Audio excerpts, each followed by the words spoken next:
Hello दोस्तों, आप सभी का स्वागत है क्रिएटिव एमपी में। तो हम अपनी नेक्स्ट जनजाति देखते हैं जो कि भील जनजाति है। हम इसे कंप्लीट करते हैं। भील शब्द जो कि द्रविड़ भाषा परिवार के अंतर्गत आता है। ठीक है, इसका अर्थ होता है कन्नड़ के भील शब्द से लिया गया है जिसका अर्थ है धनु। ठीक है, तो हम वैसे भी भीलों को जानते हैं कि तीरंदाज होते हैं। तो वैसे भील को अगर कन्नड़ भाषा में देखा जाए तो भील बोलते हैं, उसी का जिसका अर्थ होता है धनु। विद्वानों के अनुसार भील शब्द संस्कृत भाषा के भिल्ल शब्द से निकला जिसका अर्थ है भेदना। ठीक, तीर टच चलाते हैं तभी हम भेदते हैं। वहीं पर हम देखते हैं रसेल एवं हीरालाल के अनुसार उनको पहले पुलिन वनपुत्र आदि कहा गया है। ठीक है, इनको हीरा लालम रसेल के अनुसार इनको क्या कहा गया है, तो पुलिन कहा गया, वनपुत्र कहा गया। ठीक है, भीलों के एकलव्य को आदर्श के रूप में मानते हैं। खुद को ये शबरी का वंशज कहते हैं। टालमी भीलों को फ्लाइट या तीरंदाज कहते हैं। तो कौन कहता है? टॉलमी कहते हैं। ऋग्वेद में भीलों को अनास कहा गया है। तो ये याद रखिएगा कि भीलों को अनास कहा गया है, तो ऋग्वेद में कहा गया है। झाबुआ में अनास नदी प्रवाहित होती है।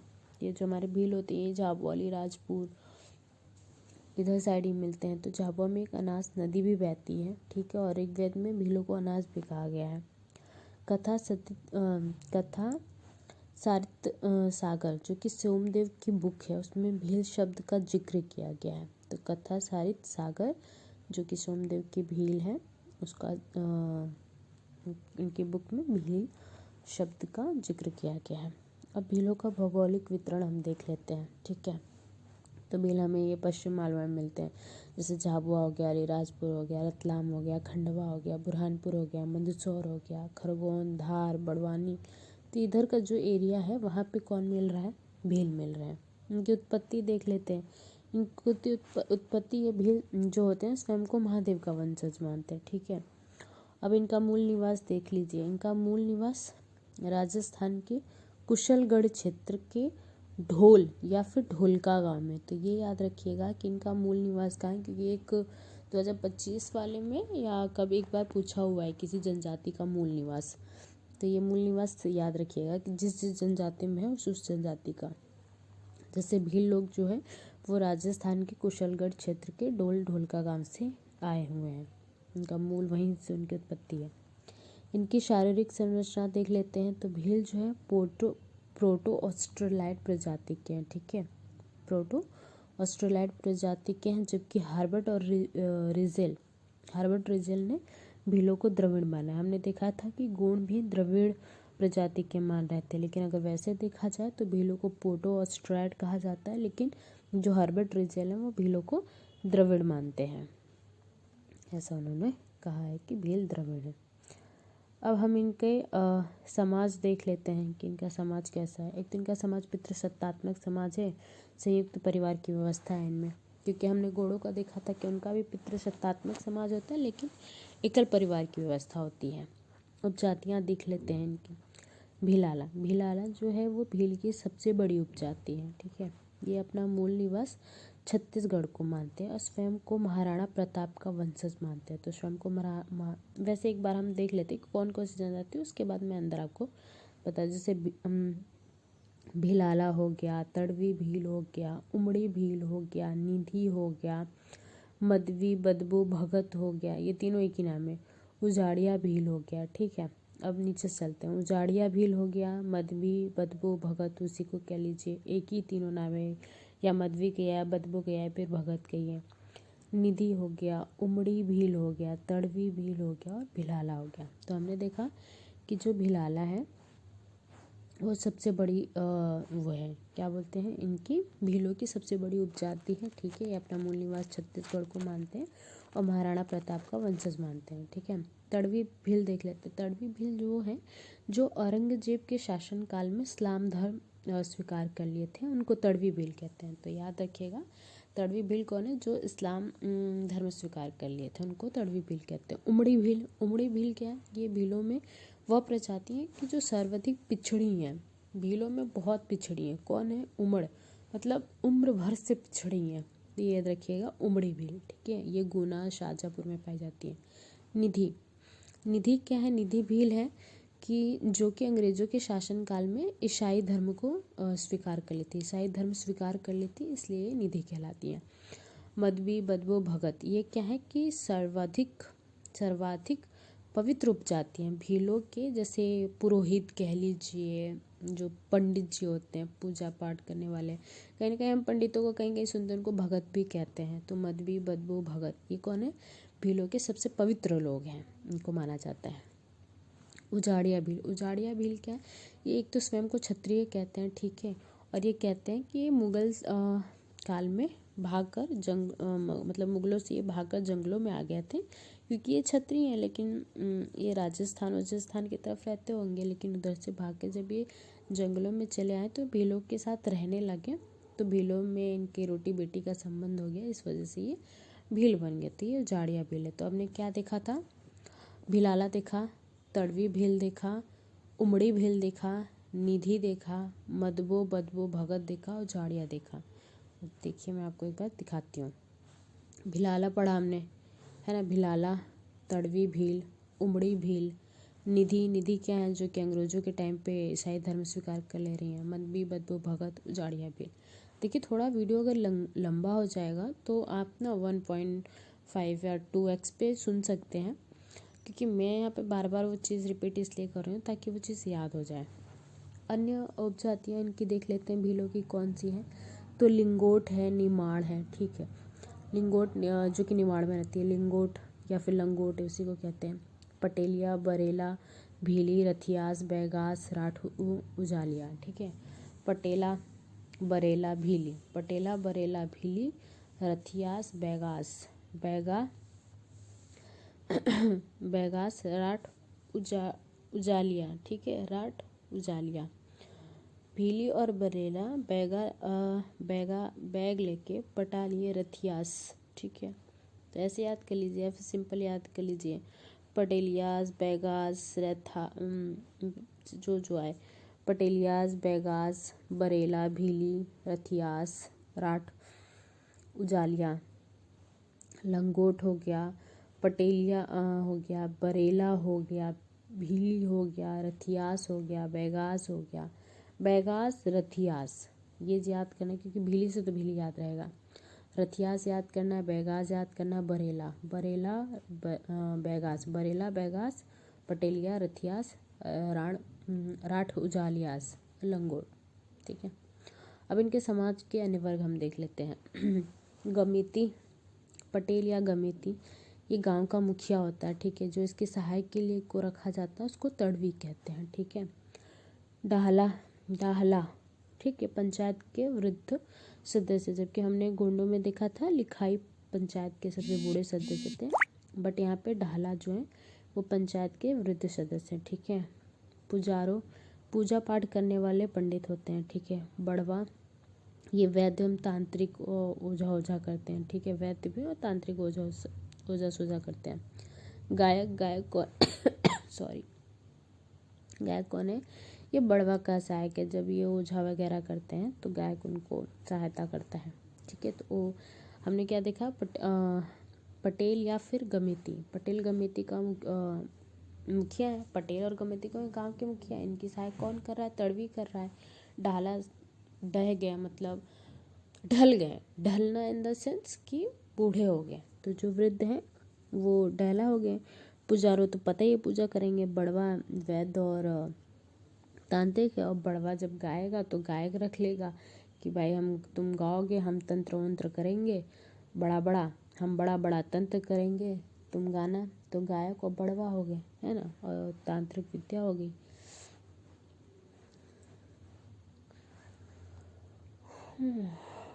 चलिए हम नेक्स्ट चलते हैं, हम देखते हैं। और उसके बाद कौन एक आते हैं? वराती। वारती क्या होता है? वारती जो होता है सामूहिक भोजन के अवसर वितरण की व्यवस्था रखता है गांव में, ठीक है। पालवी हो गया, पालवी ऊंचे पहाड़ों पे रहने वाले भील को पालवी कहते हैं, ठीक है। बागड़ी, बागड़ी मैदानों में रहने वाले भील को कहते हैं।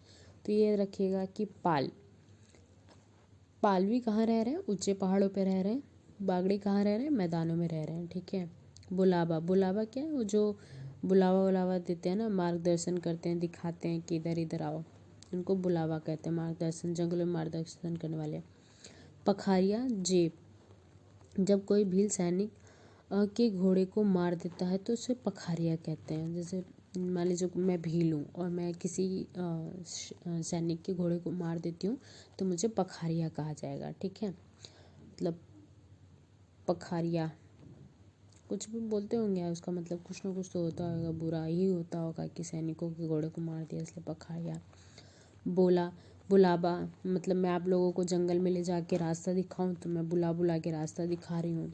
बागड़ी, जब मेरा घर मैदान में होगा तो बागड़ी होगा, और जब मेरा घर पहाड़ों पे होगा तो पलावी होगा, ठीक है। भारतीय समुदाय के भोजन के अवसर का वितरण करते हैं।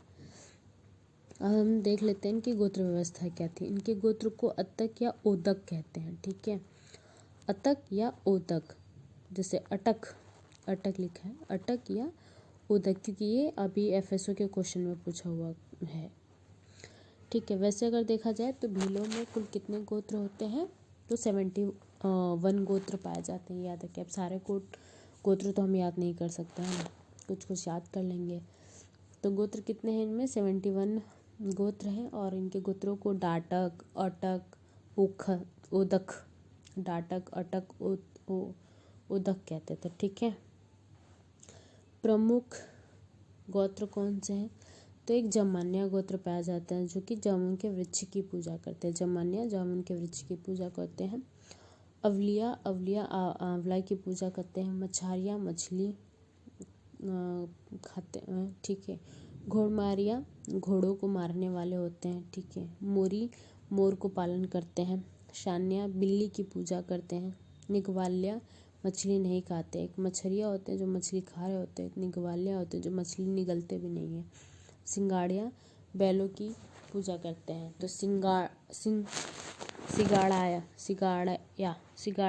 सिगाड़िया मतलब सिंग, तो सिंग से याद रखिएगा कि बैल की पूजा करें। निगवालिया मतलब मछली को निगल भी नहीं रहा है, ठीक है। सान्या मतलब सान्या की बिल्ली की पूजा कर रहे हैं, तो सान्या बिल्ली की पूजा कर रहे हैं। मोरी मतलब मोर का पालन कर रहे हैं। घोड़मारिया मतलब ये आदि हो गया, घोड़ों को मारने वाले। अवलिया मतलब आंवला की पूजा करने वाले। मछारिया मतलब मछली, और जमानिया मतलब जामुन वृक्ष की पूजा करने वाले हैं, ठीक है। अब इनकी आवाज़ देख लेते हैं। इनकी आवाज़, झोपड़ी, झोपड़ी या फिर मकान या घर को क्या कहते हैं, कू कहते हैं। और जब झोपड़ियों का समूह होता है तो उसे फाल्या कहते हैं। और कई झोपड़ी जब मिल जाते हैं तो उसको पाल या गाँव कहते हैं। तो मतलब इनके घर को कू बोलेंगे, और फिर जो घरों का समूह होगा उसको फाल्या बोलेंगे, और जब फाल्यों का समूह होगा उसको पाल बोलेंगे, मतलब गाँव कहेंगे। अब इनके विवाह संस्कार देख लेते हैं। विवाह संस्कार है कि इसमें संगोत्र विवाह नहीं होता है, ठीक है।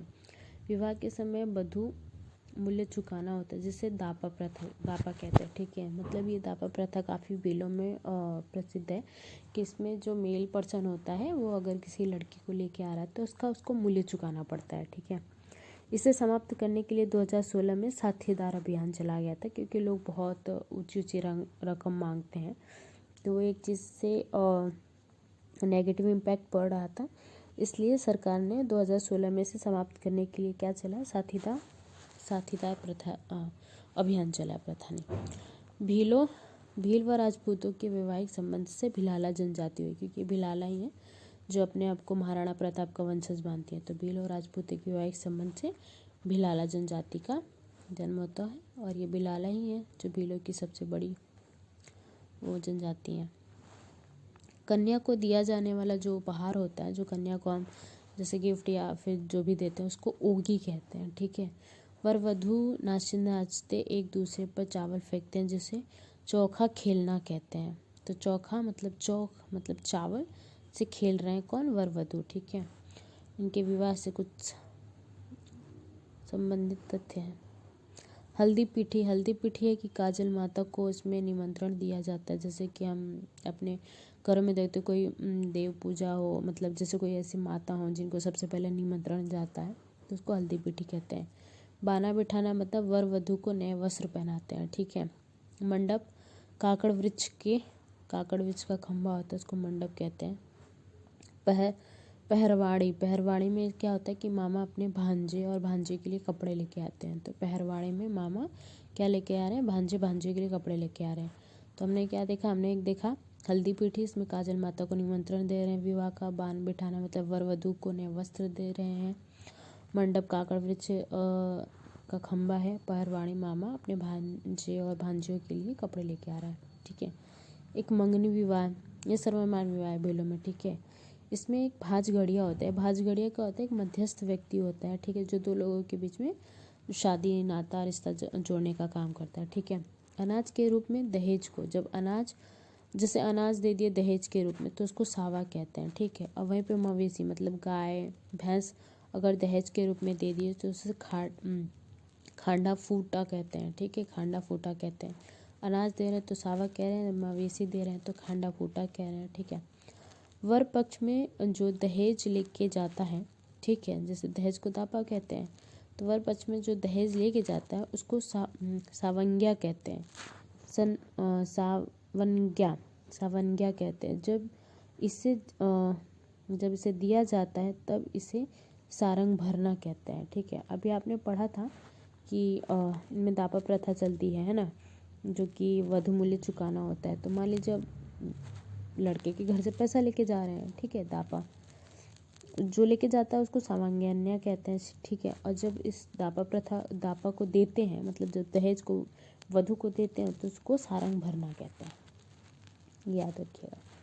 भगोरिया विवाह, ठीक है, भगोरिया पर्व होता है गुलाल फेंकने पर, ठीक है, मतलब जो एक दूसरे को पसंद कर रहे हैं एक दूसरे के ऊपर गुलाल फेंक देते हैं तो मान लीजिए विवाह हो गया, तो भगोरिया पर्व में होता है, ठीक है। एक लुगड़ा लाड़ी विवाह होता है। लुगड़ा लाड़ी विवाह क्या होता है कि लड़के वाले जो होते हैं 2 जोड़ी साड़ी लेके लड़की वालों के यहाँ जाते हैं और शादी के लिए मना लेते हैं। तो वो वाला गाना है ना, 2 जोड़ों में लड़की भेजो लड़की हुई हमारी, तो बस वही है लुगड़ा लाड़ी विवाह, ठीक है। आई भराणया या घर घुसी विवाह, इसमें क्या होता है कि लड़की लड़के के घर में घुस जाती है और हल्दी डाल देती है और विवाह हो जाता है। मतलब लड़की जो होती है, जैसे मान लीजिए कोई 2 लोग लव रिलेशनशिप में है, लड़का नहीं मान रहा है तो फिर लड़की करती है लड़के के घर जा जाती है सॉरी, वहाँ पे बैठ जाती है और उस पर हल्दी, और वो रात भर बैठी रहती है और जब सुबह आती है तो उस पर हल्दी डाल देते हैं तो मतलब उनका विवाह हो जाता है। उसको आई भराण्या कहते हैं, ठीक है। धारणा विवाह बहुविवाह है, ठीक है। नतारा विवाह विधवा विवाह है। तो याद रखिएगा कि नतारा विवाह क्या है इनका, विधवा विवाह, और धारण्य विवाह मतलब बहुविवाह है, ठीक। भील थोड़ा सा बड़ा है तो ये थोड़ी सी लंबी वीडियो जा सकती है। मुझे बस पढ़ के ऐसे कर देना होगा तो टाइम नहीं लगेगा, बट मैं सोच रही हूँ कि याद ही करवा देती हूँ, ठीक है। जन्म संस्कार देख लेते हैं। एक सांता संस्कार होता है, ठीक है। सांता संस्कार क्या होता है, प्रसव के 7वें दिन बाद हल्दी के पानी से नहलाया जाता है महिला को, उसको सांता प्रथा कहते हैं, ठीक है। एक डाम प्रथा होता है। डाम प्रथा क्या होता है, जिसमें जो भील बालक होता है वो जब 12 वर्ष का हो जाता है तो तीर की नोक से उसकी कलाई पर दाग लगाया जाता है, डाम दिया जाता है, ठीक। दाग लगाना डाम लगाना तो डामा प्रथा हो गया, ठीक। पहारण्या या फिर डोंगर ढलाई, इसमें क्या होता है कि दहलीज पर मकई के दाने का बिस्तर बना देते हैं और उस पर जो बच्चा होता है उसको लेटा देते हैं। जो पलटी मार देता है तो मतलब वो ताकतवर ऐसा समझा जाता है, उसको डोंगर ढलवाई या फिर पहाड़ ढालना कहते हैं। ये सारे कौन से हैं, तो जन्म के टाइम पे एक सांता संस्कार हो गया, ठीक है। डामा प्रथा हो गया, जो कि 12 साल का अगर बच्चा हो जाएगा तो उसके हाथ पे तीर की नोक चला देंगे, ठीक है। और पहाड़ ढालना या डोंगर ढलवाई मतलब दहलीज पे मकई के दाने का पूरा से बिस्तर बना देते हैं, उस पर उसको सुला देते हैं और फिर अगर वो इधर उधर पलटी मार देता है तो उसको ताकतवर समझते हैं, ठीक। अब इनके मृत्यु संस्कार देख लेते हैं। मृत्यु संस्कार में टिया प्रथा होता है। मृत्यु के 3 दिन तीसरे दिन मृत्यु भोज होता है, ठीक है, जिसको टिया प्रथा कहते हैं। इसमें हड्डियों का विसर्जन करते हैं। तीसरे दिन मृत्यु अगर कोई मर जाता है तो उसके तीसरे दिन तियाँ मतलब तीसरा तियाँ, सो ये याद रखिएगा तियाँ, ठीक है। गाथा या गातला ये होता है कि जो मृतक होता है उसके याद में मृतक स्तंभ बनाया जाता है, तो उसे गाथा या गातला कहते हैं। ठीक है। मंडप प्रथा, मंडल प्रथा, मंडप नहीं, मंडल प्रथा। मंडल प्रथा क्या होता है कि सागौन की लकड़ी का खूंटा गांव की सीमा पर स्थापित किया जाता है और मृतक के नाम से इस प्रथा का आयोजन होता है।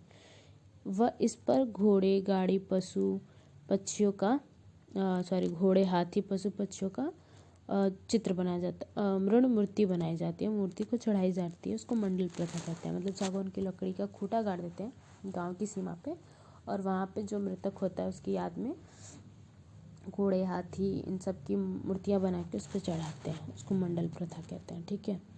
बिरहा क्या होता है कि मृत्यु के संस्कार में मृतक के परिवार की स्त्रियाँ एक निश्चित स्थान पर जाती हैं, उसे बिरहा कहते हैं। मतलब होता है कि मृत्यु संस्कार में मृतक के साथ जैसे जो डेड बॉडी होती है उसको लेके जाते हैं, तो जैसे औरतें होती हैं ना नहीं जाती हैं, बट वो एक निश्चित सीमा स्थान तक जाती हैं, फिर वापस अपने घर आ जाती हैं, तो उसको बिरहा कहते हैं। ये याद रखिएगा, बिरहा। अब इनकी धार्मिक मान्यताएं देख लेते हैं। ठीक है। शंकर भगवान इनके संरक्षक देवता हैं। बाप देव जो कि इंद्र हैं, वर्षा के देवता हैं। बाप देव इंद्र वर्षा के देवता हैं। कुहाजा देव जो है वो संपन्नता के प्रतीक है। ठीक है। गलदेव जो है वो नरसिंह भगवान के, मतलब गलदेव जो है नरसिंह भगवान है। ठीक है। और गलदेव की पूजा कब की जाती है, तो होली के अवसर पर इनकी पूजा की जाती है। ठीक है। घिरसिरी या थम्बोला देव, ठीक है, गृह देवता हैं, घर पर होते हैं। ठीक है। देसी भारवा संकट के समय साथ देते हैं। ठीक है। सावन माता या मलिया बाबा ये कृषि एवं वन उपजों की रक्षा करते हैं। स्थापना खेत में ही होती है, मतलब सावन माता या फिर मलिया बाबा की इनकी स्थापना खेत में की जाती है ताकि खेतों की रक्षा करें और कृषि उपज को बढ़ाएं। भैरू देव जो है युद्ध के देवता हैं। भैंसा देव भैंसों की रक्षा करते हैं। जसमा या फिर लक्ष्मी देव लक्ष्मी जी की पूजा दिवाली पे होती है। होरण माता क्या होती हैं कि दैनिक और प्राकृतिक प्रकोपों से रक्षा करती हैं। खोडियाल्या माता क्या होती है, विकलांगों की माता होती है। इनका मंदिर झाबुआ में है। ठीक है। जहाँ लकड़ी के हाथ पैर चढ़ाते हैं, मंदिर में चढ़ाते हैं ताकि जो विकलांग लोग हैं वो सही हो जाए, तो खोडियाल माता होती हैं। चोरण माता डकैती में सफलता पाने के लिए चोरण माता है। रानी काजल माता विवाह की देवी है। ठीक है। सोचिए, डकैती करने के लिए भी माता है और विवाह के लिए भी देवी हैं। तो डकैती के लिए कौन है, चोरण माता है, और विवाह के लिए कौन है, तो रानी काजल माता है। ठीक है। भीटल बाबा सर्पों से रक्षा करते हैं। बड़वानी में भीटल देवलोक भी बन रहा है, तो ये याद रखिएगा, भीटल बाबा को याद रखिएगा कि भीटल बाबा क्या है, एक तो सर्प से रक्षा कर रहे हैं, और बड़वानी में क्या बन रहा है, तो भीटल लोक देव बन रहा है। ठीक है। राजा पंथा या राबता ये भीलों के महत्वपूर्ण एवं शक्तिशाली देवता हैं, तो ये याद रखिएगा। राजा पंथा कौन है, भीलों के महत्वपूर्ण शक्तिशाली हैं। और भीटल बाबा कौन है, तो सबसे रक्षा कर रहा है। और भीटल देवलोक कहाँ बन रहा है, तो बड़वानी में बन रहा है। कुलदेवी कहाँ है, इनकी कुलदेवी को क्या है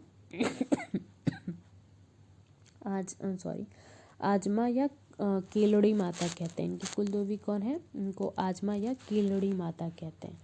तो ये याद रखिएगा कि आजमा मतलब कुलदेवी हमें आजमाओ, और या फिर उनको केलड़ी माता कहते हैं, तो याद रखिएगा। इसमें मुझे लगता है, एक मिनट, ये आपका थोड़ा सा ये बड़ा है। ये इसमें 5 पेज है, ये बड़ा है थोड़ा सा, तो वीडियो लंबी जा सकती है। ठीक है। अब इसमें देखते हैं नकटी देवी, सुपर्ण माता है, शंभू माता शंभू माता जो है शिव जी के नारी स्वरूप की पूजा की जाती है। जब शिव जी के नारी स्वरूप की जब पूजा की जाती है तो उसे शंभू माता कहते हैं।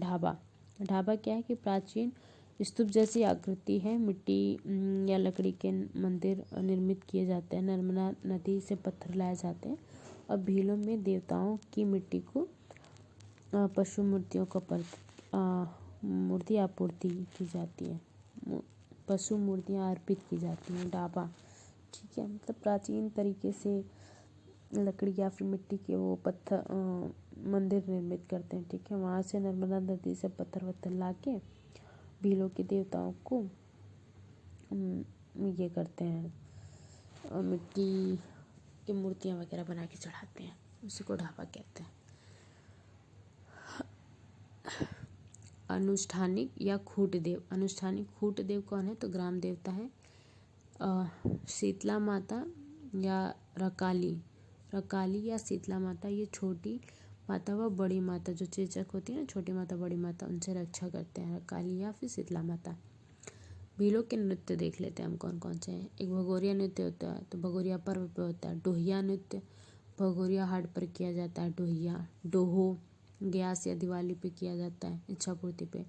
लंगोटी नृत्य, लंगोटी वो भी हो रहा था ना इनके, वो क्या बोलते हैं, उपजनजाति भी थी, तो लंगोटी नृत्य भीलों का है। वीरवाल्या, वीरवाल्या एक धार्मिक नृत्य है जो श्रवण मास नवरात्रि पे किया जाता है, वीरवाल्या। तो नृत्य कौन कौन से थे? भगोरिया, भगोरिया, डोहिया, डोहो, भगोरिया, डोहिया, डोहो, लंगोटी, वीरवाल्या। तो याद रखिएगा कि भगोरिया, डोहिया, डोहो, लंगोटी, वीरवाल्या इनके नृत्य हैं। अब इनके हम विवाह देख लेते हैं। विवाह नृत्य कौन सा है? जब अगर नृत्य के पीछे साला आ जाए तो मतलब सब भीलों का नृत्य है, ठीक है। जैसे डांग माला, फंदो नाच, ठीक है, लतमार साला, इसमें वधु पक्ष की स्त्रियों द्वारा लात मार कर बारातियों का स्वागत किया जाता है। फरकड़ी साला, स्त्री पुरुष एक दूसरे से मिलना भेंट से गोल गोल घूमते हैं, ठीक है। मतलब साला अगर आ जाए तो मान लीजिए भीलों का विवाह नृत्य है। साला, डांग माल्या, फांदो नाच, ठीक है, बारात के समय लड़के द्वारा किया जाता है। आगे देख लेते हैं गहर नृत्य। गहर नृत्य होली के अवसर पर किया जाता है। पाख्यो नृत्य लगन जब हो जाती है उसके बाद स्त्रियों द्वारा किया जाता है। घोर नाच, स्त्रियों द्वारा चटकोरा लेकर नृत्य किया जाता है, तो घोर नाच हो गया, पाख्यो नृत्य हो गया, गहर नृत्य हो गया, लतमार साला हो गया आपका, डांग माल्या हो गया, फांदो हो गया, फरकड़ी साला हो गया, है ना, वीरवाल्या, लंगोटी, डोहो, डोहिया, भगोरिया, ये सारे नृत्य हो गए। अन्य नृत्य में देख लेते हैं अन्य नृत्य कौन सा है। तो लहरी डोहारी नृत्य हो गया, आटिया नाच हो गया, घोड़ी नाच हो गया, घोड़ी को दौड़ा बानी या चलवाड़ी नृत्य कहते हैं, ठीक है। मुंडा नृत्य हो गया, जोत्रा नृत्य हो गया, हाथीमाना नाच हो गया, ठीक है ना, भील पुरुषों द्वारा हाथीमानी नाचा किया जाता है। मुंडा नृत्य जब बारात वापस जाते तब मुंडा नाच, यह होता है ना जब बारात चली जाती है दुल्हन लेने के लिए, तो दूल्हे के घर वाले लोग सब नाचते वाजते हैं, उसको मुंडा नृत्य कहते हैं, ठीक है। अब इनके दो प्रसिद्ध गीत भी हैं, तो ये याद रखिएगा कि सुबाटिया या हसमीड़ो, तो ये दो प्रसिद्ध गीत हैं, सुबाटिया हसमीड़ो, सुबाटिया हसमीड़ो ये गीत हैं। आर्थिक व्यवस्था इनकी देख लेते हैं। तो भील झूम कृषि करते हैं, ठीक है। इनकी झूम कृषि को दाहिया या दाजिया या फिर दाहिया कहते हैं। ये मैदानी जंगलों को काट कर कहते हैं। चिमाता क्या होता है कि पहाड़ के जंगलों को काट कर करते हैं, जब ये पहाड़ पे जाते हैं वहाँ के जंगलों को काट कर करते हैं तो उसको चिमाता कहते हैं। जब मैदान के जंगलों को काट कर करते हैं तो उसको दाहिया या फिर दाजिया कहते हैं, ठीक है। हलमा प्रथा होता है, हलमा प्रथा काफ़ी फेमस है, इसका जिक्र मोदी जी ने अपने मन की बात में भी किया था कि हलमा प्रथा क्या है। इसमें कृषि में भील परिवार एक दूसरे का सहयोग करते हैं, मतलब सहकारी कृषि करना। जैसे कि आज हमें अपना खेत पे बीज लगाना है तो हमारे पड़ोसी आ जाएंगे हेल्प करने, जब हमारे पड़ोसी को ज़रूरत होगी तो हम चले जाएंगे हेल्प करने, उसको हलमा प्रथा कहते हैं, ठीक है। पंजादरी, पंजादरी जो है वो अलीराजपुर ज़िले के जोबड़ तहसील के भीलों द्वारा पंजादरी का निर्माण किया जाता है। तो पंजादरी कहाँ की है? अलीराजपुर की। अलीराजपुर में भील पाए जाते हैं, इस वजह से काफ़ी फेमस है, भीलों द्वारा बनाई जाती है पंजादरी। नंदना प्रिंट, नंदना प्रिंट नीमच के भील कपड़ों पर नंदना प्रिंट करते हैं। कहाँ के भील? नीमच के भील कपड़ों पे नंदना प्रिंट करते हैं, ठीक है। कृषि में सिंचाई हेतु रहट व चरस तकनीकी का उपयोग करते हैं, ठीक है। कृषि में क्या करते हैं? सिंचाई हेतु ये रहट और चरस तकनीकी का यूज़ करते हैं, याद रखिएगा। बस अभी लास्ट पेज है। ये मुख्यतः कपास की किस्म विजय की खेती करते हैं। ठीक है, कपासों की खेती करते हैं और कपास की कौन सी किस्म? विजय किस्म। ठीक है, इनका पहनावा देख लेते हैं। वैसे इतना पहनावा कोई खास है नहीं, बट ठीक है, एक बार देख लीजिए। पुरुष धोती बंडी पहनते हैं, स्त्री घाघरा चोली ओढ़नी पहनती हैं। ठेपाड्या घुटने तक पहने जाने वाली धोती, पोत्या सफ़ेद साफा, पिपीरिया विवाह में पीले रंग की साड़ी पहनना, कछवाबू घुटने तक घाघरा पहनते। ये नहीं आएगा, प्री में कभी नहीं पूछेगा। इनका भोजन देख लेते हैं। इनका मुख्य भोजन क्या होता है? रबड़ी होता है। ठीक है, उज्जवड़ी अनावृष्टि के दिनों में उज्जवड़ी एक प्रथा होती है कि जब अकाल का टाइम हो रहा होता है या फिर अनावृष्टि चल रही होती है, सारे गांव के लोग एक निश्चित स्थान पर मिलकर सामूहिक भोजन बनाते हैं, उसको उज्जवड़ी कहते हैं। ठीक है, और इनका मुख्य भोजन क्या है? रबड़ी होता है। इनके त्यौहार कौन कौन से हैं? वो जैसे जतारा हो गया, गढ़ त्यौहार हो गया, भगोरिया हो गया, हलमा हो गया, बाड़ेश्वर हो गया, दुहा हो गया, नवई हो गई, टोडी हो गई। ये इनके त्यौहार हैं। त्यौहार देख लेते हैं। भगोरिया पर्व आप सबको पता होगा। भगोरिया पर्व क्या है? भगोरिया पर्व से पहले तिहवारिया घाट लगाया जाता है। ठीक है, जहाँ से कपड़े उपड़े खरीदते हैं। अब भगोरिया होली के 7 दिन पहले स्टार्ट हो जाता है। मार्च में होली आएगी ना, तो उसके पहले स्टार्ट हो जाएगा भगोरिया पर्व। ठीक है, तो फर्स्ट और सेकंड डे क्या होता है? गुलालिया होता है। इसमें क्या होता है? गुलाल फेंक कर अपने प्रेम का इजहार करते हैं। तो Gulaliya first second Gulaliya. Third fourth 5 3 दिन गोल गधेड़ो होता है। इसमें क्या होता है कि लड़का लड़की को भगाकर जंगल में ले जाता है और छिपा देता है। ठीक है, और फिर अगर वो छिपाने में कामयाब हो जाता है, उन्हें कोई नहीं ढूंढ पाता है, तो सुबह उनकी शादी हो जाती है। तो ये गोल गधेड़ो होता है 3 4 5 को। ठीक है, उसके बाद होता है उजाड़िया कौन से दिन होता है? छठे और 7वें दिन, मतलब मेला समाप्त हो जाता है, उसको उजाड़िया कहते हैं। गढ़ त्योहार क्या होता है? खंबे पर चढ़ने का प्रयास। ठीक है, ये एक तरीके का युद्धाभ्यास होता है, जिसको गढ़ त्योहार कहते हैं। ठीक है, युद्ध की भावना को जगा के रखते हैं। जैसे मान लीजिए कोई खंबा है, उस पर तेल वेल लगा दिया और उस पर चढ़ने का प्रयास करेंगे, कंपटीशन करेंगे। ठीक है, उसको गढ़ त्योहार कहते हैं कि युद्ध की अभ्यास करते हैं। गल त्योहार क्या है? मनोकामना पूर्ण करने के लिए नरसिंह भगवान की पूजा करते हैं, उसको गल त्योहार कहते हैं। टोडी क्या है? कि वर्षा होती है, तो इस वर्षा के लिए बाप देव की पूजा करते हैं। ठीक है, बाप देव कौन है? इंद्रदेव। ये देव लिखा है, बाप देव। इंद्र की पूजा करते हैं, किसके लिए? वर्षा के लिए। नवई क्या है? नए फसल पे आने पे पूजा करते हैं। ठीक है, दोहा क्या है? जब जानवर दूध देना बंद कर देता है और पुनः दूध की प्राप्ति के लिए दोहा का पूजा करते हैं। वड़ेश्वर त्यौहार शिवरात्रि पे भीलों का, इसको कुंभ कहते हैं। तो वड़ेश्वर त्यौहार को भीलों का कुंभ कहते हैं। ठीक है, ये माही नदी के किनारे लगता है, और माही नदी जो होती है वो भीलों की गंगा है। ठीक है, हलमा त्यौहार क्या है? वही एकता का प्रतीक, कि हम एक दूसरे सबकी सहायता करते हैं। तो एकता का प्रतीक कौन है? हलमा त्यौहार। ठीक है, 2005 में हलमा प्रथा के द्वारा प्रमुख सामाजिक कार्यकर्ता जो हमारे महेश शर्मा जी हैं, झाबुआ जिले में जल संरक्षण की समस्या को सुलझाए थे। ठीक है, तो महेश शर्मा को झाबुआ का एक तो गांधी भी कहा जाता है, और 2019 में इनको पद्मश्री भी मिला था। तो याद रखिएगा महेश शर्मा कौन है। जातर पर्व, जातर है कि मक्का फसल बुआई के बाद और उसके सेकेंड बार मक्का देने, जब मक्का दाना आ जाता है। देखिए, जात्रा पर्व क्या होता है कि एक बार जब मक्का बोते हैं तब मनाते हैं, और दूसरा जब मक्के में दाना आ जाता है तब मनाते हैं जातर पर्व। दिवासा क्या है? दिवासा है कि सावन ऋतु के प्रारंभ होते ही बाप देव की पूजा करते हैं। बाप देव वही आपके इंद्र। ठीक है, तो किसके लिए? सावन ऋतु में वर्षा हेतु पूजा करते हैं, उसको दिवासा कहते हैं। तो इस तरीके से नहीं, अभी नहीं ये लास्ट है। ठीक है, इनकी विभिन्न कलाएं देख लेते हैं। तो इनकी भित्ति चित्र में देखेंगे तो गोत्रेज क्या है? गोत्रेज है इनकी कला। तो मांगलिक अवसर पर, मतलब जैसे विवाह के अवसर पे दीवार पे ये चित्र बनाते हैं, उसको गोत्रेज कहते हैं। गातला में वो मृतकों के लिए वो बना रहे थे ना, स्तंभ बना रहे थे, तो उस पर जो चित्र बनाते हैं उसको गातला कहते हैं। ठीक है, पिथौरा क्या है कि धार्मिक परंपरा का चित्र है। इसे जो बनाता है उसे लखिंद्रा कहते हैं। इसमें घोड़े और पशुओं का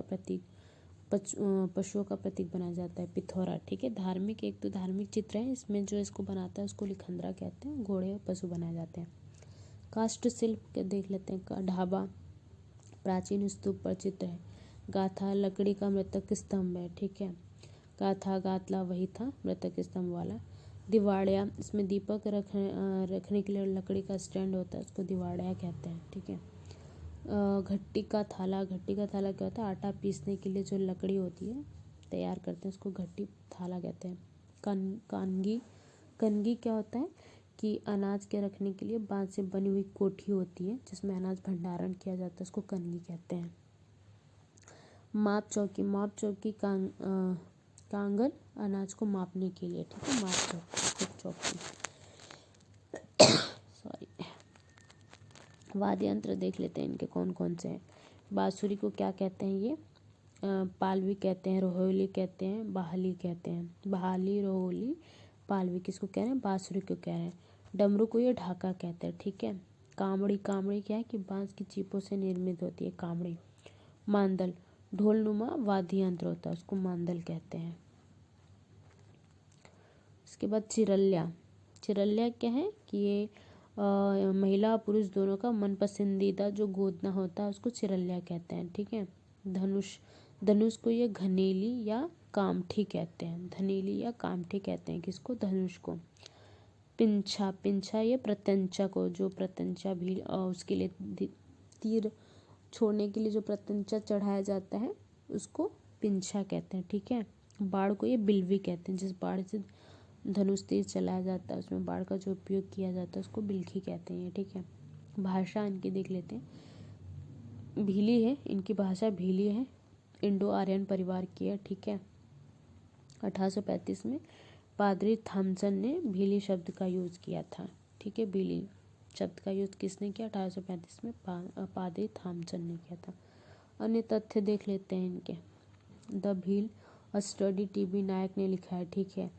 वाल्मीकि का मूल नाम बालिमा था, ठीक है। वाल्मीकि का मूल नाम बालिमा था। एमपी के खरगोन जिले में क्रांति सूर्य टांटिया भील विश्वविद्यालय की स्थापना की जा रही है। तो टांटिया भील विश्वविद्यालय की स्थापना कहाँ की जा रही है? खरगोन जिले में की जा रही है, ठीक है। 2023 26 फरवरी को कि झाबुआ के हाथी पांव पहाड़ी पर हलमा उत्सव का आयोजन हुआ। ये याद रखिएगा कि हलमा उत्सव का आयोजन कहाँ हुआ है? तो झाबुआ में हुआ है, और झाबुआ के हाथी पांव पहाड़ी पे। तो जैसे कभी पूछ लिया हाथी पांव पहाड़ी कहाँ है, तो झाबुआ में, हमको याद होना चाहिए। 2023 में, ठीक है। इनका सर्वप्रिय संबोधन क्या होता है? मामा। ये सर्वप्रिय संबोधन इनका मामा होता है। मामा बलेश्वर सॉरी मामा बलेश्वर दयाल को भीलों का गांधी कहा जाता है, ठीक है।